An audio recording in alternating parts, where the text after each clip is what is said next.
Ma na wewe. Jambo sana. Ndio vile hapa watoto ni watoto wa rafiki yangu. Ndio. Sio mdogo tulikuwa na zoeana naye tulikuwa naomba naye. Mimi basi Mungu akakufanya vile alifanyaka tunashukuru kwa vile alifanyaka. Akachai tamaa ya watoto kenda.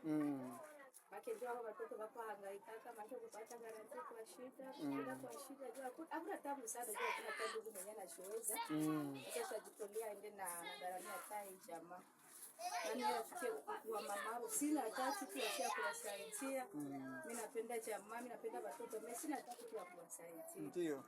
Mimi sana nilisikia hii kundi ama hii chama jinsi nasaidiana kwa vile nasaidia watoto yatima. Ndio mimi nikaisha sasa kwa hapo nikawatafuta nikatafuta nimero yao nikaipata na ndio nikawapata nao vile. Njoo nikawaambia njoo vile niko na wale watoto rafiki yangu wanateseka. Mimi kama uko kisi mnaweza nisaidia kwa sababu na mimi sina tagisi ya kuwasaidia, mimi nawapenda tu. Ndio. Kiupendo tu ya kibinadamu, mimi sina tagisi juu na mimi sitomikaki. Njoo sasa nikaita wandugu yetu na njoo ndugu yetu nani hapa. Anakiangalia watoto maisha tu ya nguvu. Hatukuwa mnyumba walikuwa mpanja. Nyumba litafuta bangukia hapo mgezi litafuta babebe hata nyumba. Na tunashukuru Mungu jirani alikuwa pembeni yao sana ndio vile nyumba inatafuta bangukia hapo. Alikuwa na nyumba yenyewe anatafuta bomola si ajenge. Ndio kawapatia ile nyumba sasa ingia kwanza hata demo kwanza kisipa tarehe ya kunani ya kuchenga. Na ndio wako mule kwa ile demo. Ndio.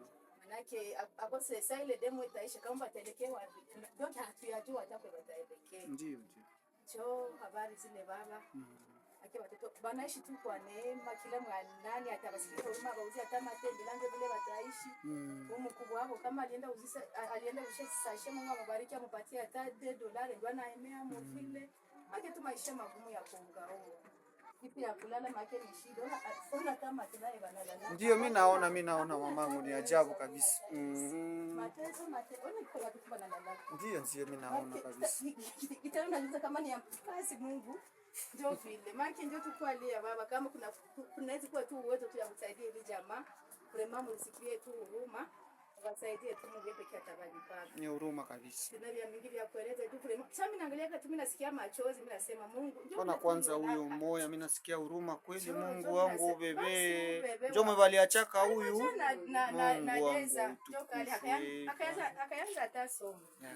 Ndio makili ya huruma baba. Tuko hapa vrema tuko na valilia mtu saidie kuhusu jamaa. Vrema mkisaidia ile jamaa. Akose mnaweza kuwa tu mnatosha njoo mbali ndio mimi naizi sema. Hapana tangu kwa kubatetea, hapana tangu kubasaidia. Maana pamoja na Mungu vrema bawezeshe, isi mtawezeshwa tu muangalie kwa hili jamaa. Asante. Mimi mingi ya kueleza baba ni vile tu. Asante.